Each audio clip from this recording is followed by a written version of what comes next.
اپنے معاملات اللہ کے سپرد کر دیا کریں۔ وتوکل علی اللہ وکفی باللہ وکیلا، اور توکل اللہ پر رکھیں، اللہ کافی کارساز ہے۔ جو اپنے معاملات اللہ تعالیٰ پر چھوڑ دیتے ہیں، اللہ تعالیٰ ان کو کبھی بے سہارا نہیں چھوڑتا۔ یا رب العالمین دونوں جہانوں میں اپنی رحمت کا سایہ عطا کر، آمین ثم آمین۔ کہ مسند احمد میں حدیث قدسی ہے کہ اے ابن آدم، میری عبادت کے لیے فارغ ہو جا، میں تیرا سینہ تونگری اور بے نیازی سے پر کر دوں گا اور تیری فقیری روک دوں گا، اور اگر تو نے ایسا نہ کیا تو میں تیرے سینے کو اشغال سے بھر دوں گا اور تیری فقیری کو ہرگز بند نہ کروں گا۔ سجدے مکمل کرنے والوں کی کہانیاں اللہ تعالیٰ کبھی نامکمل نہیں چھوڑتا۔ وکفیٰ باللہ وکیلا، اور اللہ تعالیٰ ہی بہتر کارساز ہے۔ لوگوں کے ہاتھوں میں آپ کا نصیب نہیں ہوتا، نہ وہ آپ کے مالک ہوتے ہیں، نہ آپ کے رازق ہوتے ہیں۔ انہوں نے آپ کو تخلیق نہیں کیا، سو انہیں اس بات کی اجازت ہی کیوں کر دی جائے کہ وہ آپ کے اندر مایوسی کا زہر بر دیں، آپ سے آپ کے خواب چھین لیں، آپ کو اپنی نظروں میں بے وقت کر دیں۔ آپ نے صرف اللہ کو دیکھنا ہے، اللہ کو یاد کرنا ہے، اللہ پر بھروسہ کرنا ہے جس نے خود آپ سے آسانیوں کا وعدہ کیا ہے۔ کسی سیانی کی نصیحت سن لے، جب آپ ناراض ہو تو فیصلہ نہ کرے، اور جب آپ خوش ہو تو وعدہ نہ کرے۔ انسان اور اس کی دولت، جب تم پر مٹی ڈال کر تمہارا منہ اور بدن زمین کے 1.5 فٹ نیچے دفن کر دیا جائے گا تو تمہارے پاس اپنے ایمان کے علاوہ کچھ نہیں ہوگا جو تمہیں بچا سکے۔ رسول اللہ صلی اللہ علیہ وآلہ وسلم نے فرمایا، روزہ قیامت جب مصیبتوں پر صبر کرنے والوں کو جزا دی جائے گی تو عافیت میں رہنے والے تمنا کریں گے کہ کاش دنیا میں ہماری کھالیں قینچیوں سے ادھیڑی جاتی۔ وہ جب ارادہ باندھ لیتا ہے تو ناممکن کی ساری گرہیں اپنے آپ کھول دی جاتی ہے۔ علم کی فضیلت عبادت کی فضیلت سے بڑھ کر ہے، اور تمہارے دین کی بھلائی تقوی اختیار کرنے میں ہے۔ اگر روحانیت حاصل کرنی ہے تو دل کی صفائی بہت ضروری ہے۔ نماز بھول جانا، لوگوں نے نبی کریم صلی اللہ علیہ وآلہ وسلم سے نماز سے اپنے سو جانے کا ذکر کیا تو آپ صلی اللہ علیہ وآلہ وسلم نے فرمایا کہ سو جانے میں قصور اور کمی نہیں، قصور اور کمی تو جاگنے میں ہے کہ جاگتا رہے اور نہ پڑھے۔ لہٰذا تم میں سے جب کوئی نماز بھول جائے یا نماز سے سو جائے تو جب اس سے جاگ آئے تو پڑھ لے۔ حضرت علی رضی اللہ تعالیٰ عنہ کا قول ہے، بے فکر ہو جاؤ، جب آپ مخلص ہو اور آپ کی نیت ٹھیک ہے تو آپ لوگوں کو نہیں کھوتے بلکہ لوگ آپ کو کھو دیتے ہیں۔ برداشت کر کے ایک ایسا وقت آتا ہے کہ اعصاب کمزور ہو جاتے ہیں اور چھوٹی چھوٹی بات تکلیف کا باعث بن جاتی ہے۔ دل ٹوٹنے لگتا ہے، دم گھٹنے لگتا ہے، طبیعت چڑچڑی ہونے لگتی ہے، کچھ سمجھ نہیں آتا، اور ہم آخر کار اذیت میں مبتلا ہو جاتے ہیں۔ پھر ہمیں یہ سوچ کر خود کو تسلی دینی پڑتی ہے کہ بھئی یہ دنیا ہے اور ہمیں اس کی اذیت کو اکیلا ہی جھیلنا ہے۔ اللہ تعالیٰ کو راضی کرنا سیکھ لو، نہ زندگی بار بار ملے گی، نہ یہ موقع بار بار ملے گا، پھر پچھتاوے کے سوا کچھ نہیں ہوگا۔ کاش میں اپنے رب کو راضی کر لیتا۔ صبر کی ایک بات بہت اچھی ہے کہ جب آ جاتا ہے تو پھر کسی چیز کی طلب نہیں رہتی۔ جب مضبوط رہنا ہی واحد راستہ ہو تب ہی آپ کو اپنی طاقت کا اندازہ ہوتا ہے۔ امام غزالی لکھتے ہیں، جو غلطی نہیں کر سکتے وہ فرشتہ ہے، جو غلطی کر کے اس پر ڈٹ جائے وہ شیطان ہے، اور جو غلطی کر کے فوراً توبہ کر لے وہ انسان ہے، اور جو توبہ کر کے اس پر قائم رہے تو وہ اللہ تعالیٰ کا محبوب بندہ ہے۔ ہر دکھ، ہر تکلیف کے بعد زندگی آدمی پر اپنا ایک راز کھول دیتی ہے۔ ایک شخص رات کو شراب خانے میں مردہ پایا گیا، دوسرا شخص مسجد میں وفات پا گیا تو تحقیق کے بعد پتہ چلا کہ پہلا وہاں دعوت، تبلیغ اور نصیحت کرنے گیا تھا، جبکہ دوسرا صرف مسجد میں جوتے چوری کرنے گیا تھا۔ تو آپ اور میں کون ہوتے ہیں جنت اور جہنم کا فیصلہ کرنے والے؟ یہ کام اسی کو جچتا ہے جس کو ہر چیز کی خبر ہے۔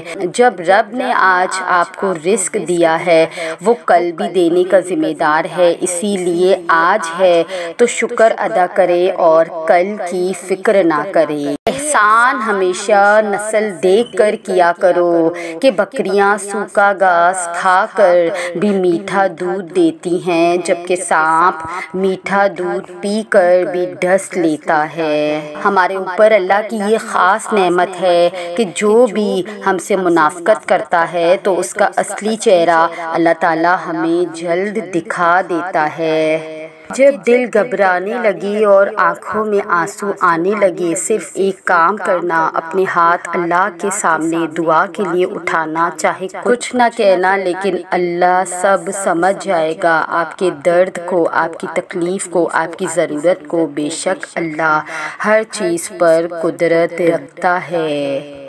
وَإِذْ تَأَذَّنَ رَبُّكُمْ لَئِن شَكَرْتُمْ لَأَزِيدَنَّكُمْ۔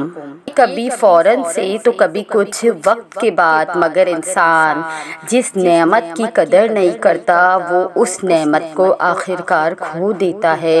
انسان جس نعمت کو اللہ کے ناپسندیدہ کاموں میں لگاتا ہے، وہ نعمت پھر اس کے پاس باقی نہیں رہتی۔ یاد رکھو، جب تمہارے رب نے اعلان کر دیا تھا کہ اگر تم شکر کرو گے تو میں تمہیں اور زیادہ دوں گا، اور اگر تم کفر کرو گے تو یقیناً میرا عذاب بھی سخت ہے۔ انما امرہ اذا اراد شیئا ان یقول لہ کن فیکون۔ جب اللہ کی قدرتوں کی کوئی حد نہیں ہے تو پھر آپ اتنا محدود کیوں سوچتے ہیں؟ ہر وہ شے جسے آپ آج دعاؤں میں مانگ رہے ہیں وہ آپ تک پہنچنے کا راستہ بنائے ہوئے ہے اور بس اللہ کے ایک کن کے انتظار میں ہے۔ جیسے ہی کن فرمایا جائے ویسے ہی آپ کو سب عطا کر دیا جائے گا۔ جیسے اپنی ماضی کی دعاؤں کو آپ آج جی رہے ہیں، ویسے ہی آج مانگی ہوئی دعاؤں کو آپ کل جئیں گے۔ بس اللہ پہ بھروسہ رکھیں، وہ جب کسی چیز کا ارادہ کرتا ہے تو صرف اتنا فرما دیتا ہے کہ ہو جا، اور وہ چیز ہو جاتی ہے۔ اے اللہ، مجھے رفتہ رفتہ مٹا رہا ہے کوئی، جیسے میری ذات میں سما رہا ہے کوئی۔ میری دنیا مجھ سے چھن کر مجھے اپنی دنیا میں لے جا رہا ہے کوئی۔ دانت زیادہ خطرناک نہیں ہوتے، خطرناک آنکھیں ہوتی ہیں۔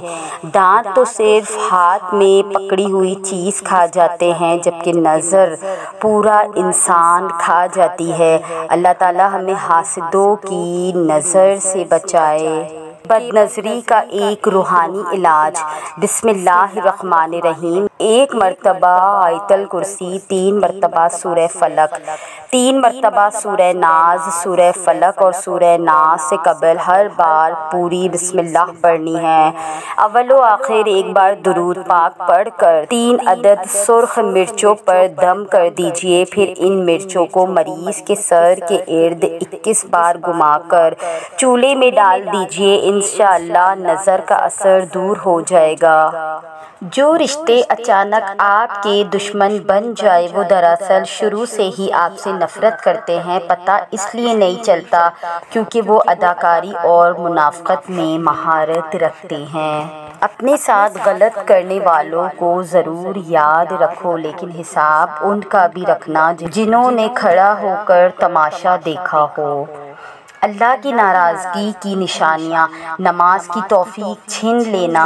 صبر کرنے والا: ہر رکاوٹ میں کوئی نہ کوئی بہتری چھپی ہوتی ہے، جو اللہ تک لے جائے اسے ٹھوکر نہیں کہتے۔ مشکلوں میں صبر کرنے والا ہمیشہ کامیاب ہوتا ہے، کیونکہ اللہ آزمائش کے بعد آسانی دیتا ہے۔ کبھی کبھی آپ کو رخ تبدیل کرنے کی بھی ضرورت ہوتی ہے۔ برداشت کئی دفعہ تمام مسائل کا حل نہیں ہوتا۔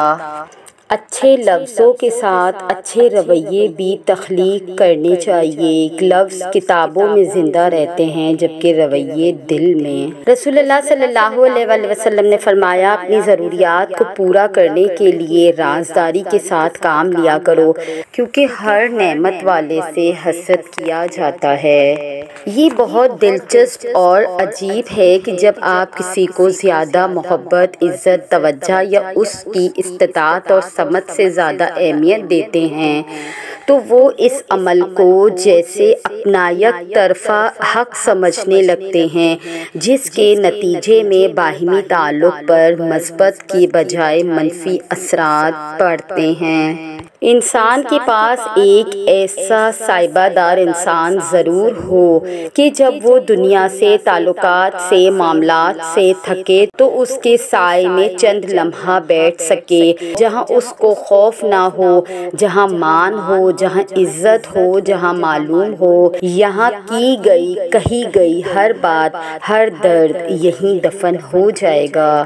آپ کے دن کا شروع کا حصہ بہت قیمتی ہوتا ہے، کیونکہ اس وقت میں آپ کی انرجی سب سے زیادہ ہوتی ہے۔ اسی لیے یہ عادت بنائیں کہ دن کے سب سے اہم کام آپ اسی وقت میں کر لیں، اور اگر شروعات آپ قرآن کے ساتھ کریں، جیسا کہ تلاوت کرنا، قرآن کو سمجھنے کی کلاس لینا یا تدبر کرنا، تو آپ کا سارا دن ہی برکتوں والا محسوس ہوگا۔ آپ تھکان، اداسی، پریشانی سے دور ہو جائیں گے اور آپ کو ہر کام میں آسانی ہوگی انشاءاللہ۔ غلطی اور گناہ کرنا ہماری کمزوریوں کا حصہ نہیں ہے، یہ ہمارے فطری مزاج کا ایک پہلو ہے، لیکن دلچسپ بات یہ ہے کہ یہ جانتے ہوئے بھی انسان اپنی غلطی ماننے کو تیار نہیں ہوتا، کیونکہ اسے یہ تسلیم کرتے ہوئے شرم آتی ہے کہ اس پر غلطی ہوئی۔ غلطی یا گناہ کر کے ڈٹ جانا انسان کو شیطانیت کی طرف لے جاتا ہے، جیسا کہ امام غزالی کی بات آپ نے اس ویڈیو کے شروع میں سنی، جبکہ تسلیم کر لینا، اللہ سے معافی طلب کرنا اور خود کو بہترین بنانے کی کوشش میں لگے رہنا ہمیں اللہ کے نزدیک محبوب بناتا ہے اور بلند مقام عطا فرماتا ہے۔ بند دروازے کھولنے کا وقت۔ کبھی زندگی میں ایسا محسوس ہوا کہ دعائیں آسمان سے ٹکرا کر واپس آ رہی ہیں، جیسے دروازے بند ہو گئے ہوں، جیسے دل پر بوجھ ہو، جیسے سکون کہیں کھو گیا ہے۔ رمضان آیا ان بند دروازوں کو کھولنے کے لیے۔ یہ وہ مہینہ تھا جہاں ہر دعا راستہ بناتی تھی، جہاں ہر آنسو گواہی دیتا تھا کہ اللہ قریب ہے، جہاں دل کا ہر درد شفا بن جاتا تھا۔ یہ وہ وقت تھا جب تقدیریں لکھی جاتی تھی، جب ٹوٹے دل جوڑے جاتے تھے، جب نیکیوں کے پلڑے باری کیے جاتے تھے، لیکن ہم نے وہ بھی گوا دیا۔ اگر کبھی محسوس ہوا کہ زندگی میں کچھ کمی ہے، کہ دل میں ایک خلا ہے، کہ کوئی ایسا در ہے جہاں سے نامراد نہ لوٹا جائے، تو وہ دروازہ اللہ کا ہی ہے، وہ دروازہ یہی ہے رمضان کے یہ لمحے شاید ہمیں پھر کبھی نصیب نہ ہو۔ تو آئیے ہم اپنے لیے دعا کریں، یا اللہ ہمیں دین اور دنیا کی ہدایت نصیب کر، ہم ایسے نہ رہیں جیسے ہم ہیں، ہم ایسے بن جائیں جنہیں اللہ تو اپنے قریب کرتا ہے۔ تو یہ تھی ہماری آج کی ویڈیو۔ اگر آپ ہماری اس کاوش کو پسند کرتے ہیں تو ہمارے چینل کو سبسکرائب کر کے ہمارے ساتھ جڑ جائیے۔ جزاک اللہ۔